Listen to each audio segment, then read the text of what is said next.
পৃথিবীর সবচেয়ে রহস্যময় সামরিক ঘাঁটি এরিয়া 51 সত্য নাকি ষড়যন্ত্র? মহাকাশ রহস্যে ঘেরা এক অসীম জগৎ, কিন্তু এই পৃথিবীতেই আছে এক জায়গা যেখানে ঘটে চলেছে এমন কিছু যা নিয়ে আজও জল্পনা কল্পনার শেষ নেই। বলা হয় সেখানে এলিয়ানদের লুকিয়ে রাখা হয়েছে। জায়গাটির নাম এরিয়া 51। আজ আমরা আজকের ভিডিওতে জানার চেষ্টা করব এর আসল সত্যতাটা কী।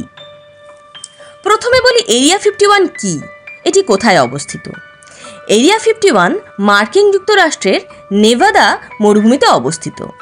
এটি একটি গোপন সামরিক ঘাঁটি যেখানে সাধারণ মানুষের প্রবেশ সম্পূর্ণ নিষেধ, যে স্থানে চারিদিকে সেনাবাহিনী মোতায়েন করা থাকে এবং কেউ বেশি কাছে গেলেই স্যাটেলাইটের মাধ্যমে ধরা পড়ে যায়।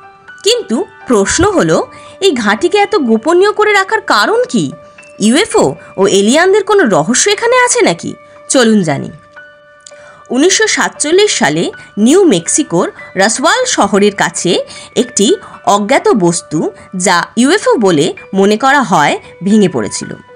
সরকার বলেছিল এটি একটি এয়ার বেলুন, কিন্তু ষড়যন্ত্র তত্ত্ববিদরা দাবি করেন এটি ছিল ভিন গ্রহের যান। অনেকেই মনে করেন সেই ইউএফওর ধ্বংসাবশেষ ও এলিয়ানদের এরিয়া 51-এ নিয়ে যাওয়া হয়েছিল। বিজ্ঞানী বব লেজার তো দাবি করেছিলেন তিনি এরিয়া 51-এ এলিয়ানদের স্পেসশিপের টেকনোলজি নিয়ে গবেষণা করছিলেন। তিনি বলেন সেখানে এমন কিছু ধাতু পাওয়া গেছে যা পৃথিবীতে পাওয়া যায় না। এছাড়াও তিনি এলিমেন্ট 115 নামে এক অজানা পদার্থের কথা বলেন, যা ইউএফওকে অ্যান্টিগ্র্যাভিটি টেকনোলজিতে চালিত করতে পারে।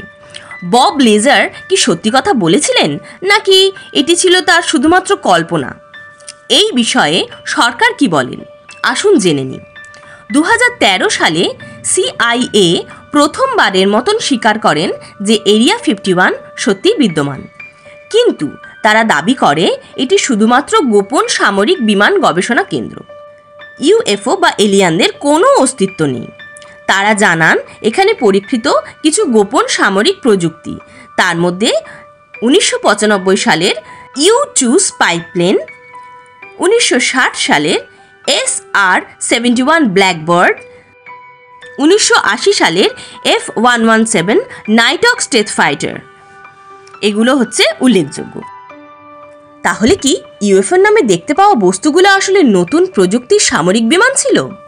কনস্পিরেন্সি থিওরি ভার্সেস রিয়েলিটিতে বলা যায়, 2019 সালে 27 জুন তারিখে ম্যাটি রবার্টস নামে এক ব্যক্তি ফেসবুকে মজা করে একটি ফেসবুক ইভেন্ট তৈরি করেছিলেন, যার নাম রেখেছিলেন storm area 51, they can stop all of us.